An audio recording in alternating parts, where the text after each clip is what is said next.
केंद्र सरकार के सभी कर्मचारियों के लिए 8 सेंट्रल पे कमीशन को मंजूरी दे दी।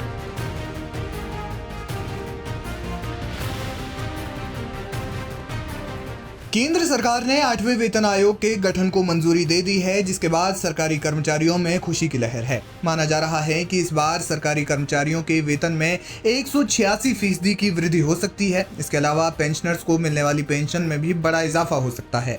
लेकिन कुछ मीडिया रिपोर्ट्स के मुताबिक 8th पे कमीशन लागू होने के बाद महंगाई भत्ता और महंगाई राहत यानी डीए और डीआर शून्य हो सकता है। ऐसा अनुमान इसलिए लगाया गया है क्योंकि जब 5वां वेतन आयोग आया था तब उसमें एक खास प्रावधान लाया गया था, जिसमें महंगाई भत्ता और महंगाई राहत के 50% से ज़्यादा होने के बाद खुद ब खुद बेसिक सैलरी या बेसिक पेंशन में वो शामिल हो जाता था। जैसा कि हमने कहा, ये प्रावधान ही इस तरह का किया गया था। ये प्रावधान सरकारी नौकरशाही का सैलरी स्ट्रक्चर सरल बनाने के लिए किया गया था। हालांकि जब 6वां वेतन आयोग आया तब इसे हटा दिया गया था और इसी तरह 7वें वेतन आयोग में भी ऐसा कोई प्रावधान नहीं किया गया था। ऐसा इसलिए क्योंकि नए वेतन आयोग की सिफारिशें जब लागू होती हैं तो उस समय एक फिटमेंट फैक्टर लाया जाता है, जो एक तरह से एक कैलकुलेशन का काम करता है। इसी के आधार पर तय होता है कि सैलरी में बढ़ोतरी कितनी होगी। खास बात यह है कि फिटमेंट फैक्टर बेसिक सैलरी पर लागू होता है। इसी के आधार पर बेसिक सैलरी बढ़ती है, जबकि डीए और डीआर वेतन आयोग की सिफारिश के आधार पर जुड़ता है, जो बाद में तय हो सकता है।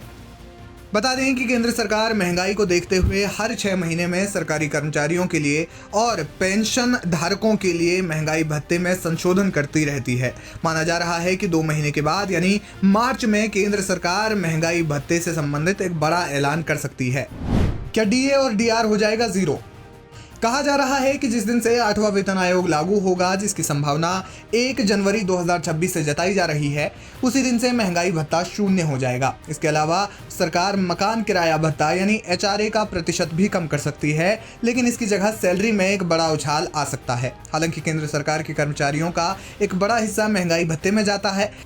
अब ऐसा नहीं है कि महंगाई भत्ता पूरा 0 कर दिया जाएगा, लेकिन क्योंकि फिटमेंट फैक्टर कर्मचारियों की बेसिक सैलरी पर आधारित होता है और उसी के आधार पर वेतन में बढ़ोतरी होती है, तो आयोग की सिफारिश के बाद कुछ समय के बाद महंगाई भत्ते और महंगाई राहत पर ऐलान हो सकता है। आपको बता दें कि 8वें वेतन आयोग की सिफारिशें साल 2026 से लागू होंगी। दरअसल 7वां वेतन आयोग साल 2016 में लागू किया गया था। ये सिफारिशें 10 साल के लिए थी, जो 2026 में पूरी हो रही हैं। अब नए वेतन आयोग के गठन की मंजूरी से लेकर सिफारिशें सरकार को देने तक की प्रक्रिया में करीब 1.5 साल लग सकते हैं। सरकार वेतन आयोग की सिफारिशों को अक्षरशः पालन करने के लिए बाध्य नहीं है। इसमें बदलाव भी संभव है, यानी कि कुछ न कुछ जोड़ घटाना हो सकता है। पे कमीशन को मंजूरी दे दी।